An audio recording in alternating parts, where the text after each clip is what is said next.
عظيم الام دي بتتعب. ست الكل. استنى يا زين الاول.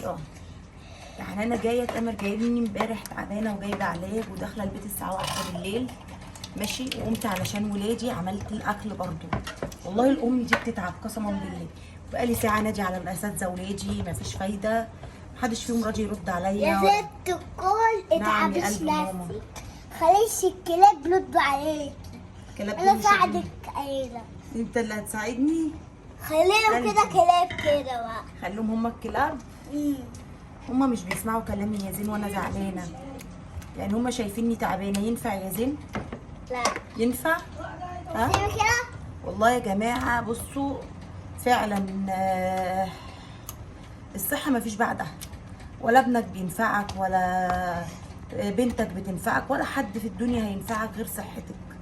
بجد احنا بنتعب والله العظيم، بنتعب جدا، وفي عز تعبنا نقوم نعمل كل حاجه وعلشان ياكلوا عشان ازعليش يا ست الكل. انت قلبي يا زين من جوه.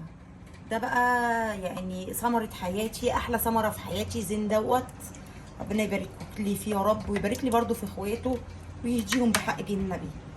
هما كل اللي همومهم دلوقتي الزينة والبتاع. انا قمت دلوقتي عشان اعمل صينية فراخ بالبطاطس زي ما انتوا شايفين كده، وقلت ايه اعمل شوية مكرونة سريع في السريع كده جنبها.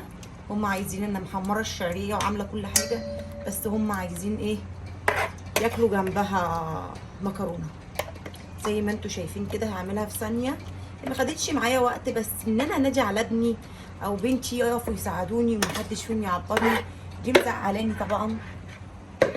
زي ما انتوا شايفين كده ما خدتش حاجه في ثانيه اهي. بس خلاص وهتحطيها على واحطها على البوتاجاز. بس فعلا انصحكم. ست الكل تعبيش نفسك، انا تحت رجلك اهو. انت تحت رجلي، انت احلى ثمره في حياتي. يا رب اشوفك ظابط قد الدنيا يا زين يا ابن بطني، انت واخواتك، واشوفكم حاجه كويسه يا رب العالمين. عشان حرامي يجي يسرق حاجه اضربه النار. هتضرب الحرامي بالنار؟ ماشي. انت هتعمل معايا كل حاجه؟ ماشي يا قلبي. بصوا انا واقفه هنا يما بحمر المكرونه اهي. بعد ما حمرت الشعريه ان انا هعمل لهم شويه رز اهي الشعريه. بصوا بعد ما حمرت الشعريه قالوا لي لا، طبعا ركنت الشعريه اهي وهعمل لهم المكرونه. فربنا يشفي كل مريض يا رب بحق جاي النبي. يا رب ما يضرنا في صحتنا لا احنا ولا اهالينا ولا اعز مالينا، ويشفينا ويشفي كل مريض ويشفيكم احلى متابعين ويخليكم ليا بحق جاي النبي يا رب.